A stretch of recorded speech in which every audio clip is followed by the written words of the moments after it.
And one other thing I'll be doing very early in the administration is closing up the Department of Education in Washington, D.C., and sending all education and education work and needs back to the states. We want them to run the education of our children because they'll do a much better job of it.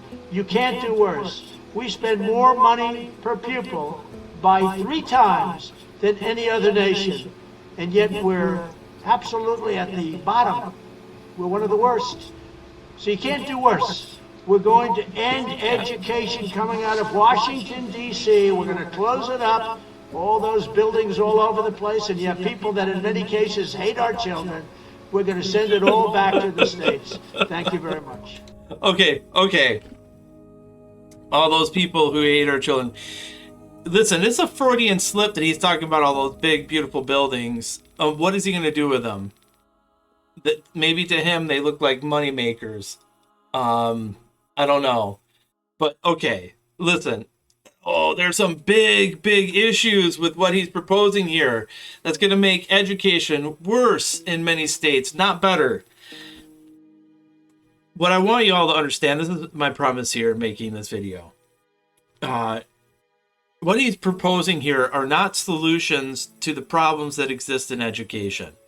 It's about control, and it's about cultural, religious, and ahistorical indoctrination. So notice this ending, that he's going to close the Department of Education in DC to send functions back to the state. He says the United States outspends any other country by 3 times, and we're at the bottom of the educational outcomes strata. Okay, well, that's complete bullshit. The United States spends a combined $18,614 per student per year. That's in 2022-2023. And that's for primary and secondary education, so it's elementary up to high school. Basically, the developed countries of the world. Now, they say on average, those countries spend $14,000 per pupil per year on primary and secondary. Okay, that's less than $18,600 some odd dollars that the United States spends. Sure. But that masks a lot of really important data, okay? For example, Luxembourg spends $30,000 a year per pupil, okay? $30,000.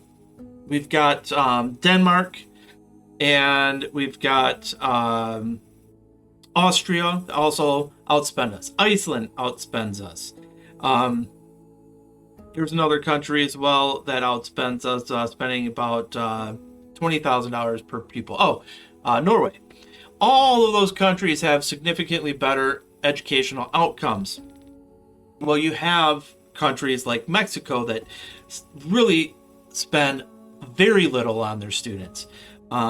You've got really high class sizes in Mexico and some of the other countries that spend very little money on their students.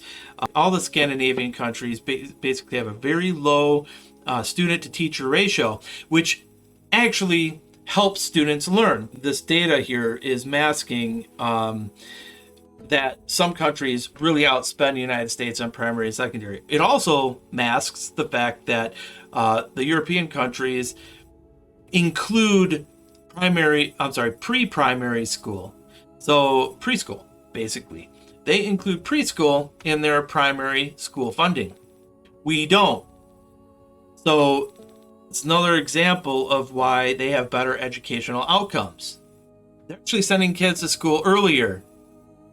We have a really big, early childhood education problem and childcare problem in this country. A lot of kids are left at home with nothing to do. They're stagnant. They go into kindergarten. They don't even know how to behave, much less know the alphabet. All right. Now, the only place where the United States outspends all the other countries, and maybe this is what he's talking about, is on higher education. That's college. There's a very specific reason for that. There's this problem with churning out. The colleges churn out diplomas after diplomas, degrees after degrees. They don't care if the market can't handle the number of degrees. I mean, look at what happened with the lawyers in the 90s and 2000s. I mean, lawyers, entry-level lawyer might be making, 65 to 80,000 a year when they started. By the time of like the mid 2000s, starting rates were 45,000. What's the accountability for these colleges churning out these programs? The big business colleges. That is what's driving costs up to, whatever, $36,000 a year. Colleges taking the money, putting into their endowment, creating these new graduates and creating additional credential inflation. If you haven't seen my video on credential inflation, I'm going to post a link to it right here. Please check it out.